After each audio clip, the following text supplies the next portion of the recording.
వణక్కం. నేహ. మాది తమిళనాడులోని వెల్లూరు జిల్లా తిరుపత్తూరు. మా అమ్మా నాన్నలకు నేను పెద్ద బిడ్డను. చేర్పించేందుకు వెళ్ళినప్పుడు నాకు కులం మతం లేదని మా అమ్మా నాన్నలు చెప్పారు. కనీసం మతం పేరైనా చెప్పండని స్కూల్లో అడిగారు. మాకు ఏ మతమూ లేదని మా వాళ్లు తేల్చి చెప్పారు. ఆ తర్వాత మా చెల్లెళ్ల విషయంలోనూ అలాగే అన్నారు. గ్రాడ్యుయేషన్ వరకు మా అందరి సర్టిఫికెట్లలో కులం మతం లేదు అని రాశారు.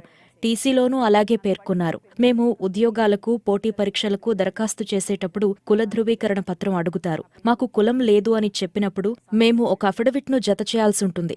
అందుకే టీసీ ఆధారంగా ఒక అఫిడవిట్ను తయారు చేశాం. అవసరమైనప్పుడు దాన్ని సమర్పిస్తాం. కులం మతం లేకుండా సర్టిఫికెట్ ఉంటే బాగుంటుంది అని అనిపించింది. కులం మతాలను అనుసరించడం లేదా అన్న విషయంపై అధికారులు విచారించారు. స్కూల్ కాలేజ్లలో మేమెక్కడా మా కులం మతాలను పేర్కొనలేదు. నేను పెళ్లి చేసుకున్నప్పుడు కూడా కులమతాల ప్రస్తావన తేలేదు. మంగళసూత్రం లేదు. నాకు 3 కూతుళ్లు. అధిరాయి నస్రీన్, అథిలా ఇరిన్, ఆరిఫా జెస్సీ. వాళ్ల పేర్లలో అన్ని మతాలవి ఉన్నాయి. ఈ విషయాల ఆధారంగా నాకు సర్టిఫికెట్ ఇవ్వాలి అని అధికారులను కోరాను. తహసీల్దార్కు సబ్ కలెక్టర్ సిఫారసు చేయడంతో 2019 ఫిబ్రవరి 5న కులం మతం లేదు అంటూ సర్టిఫికెట్ ఇచ్చారు. பிறந்த சப் கலெக்டர் அதை ஏத்துக்கிறாங்க.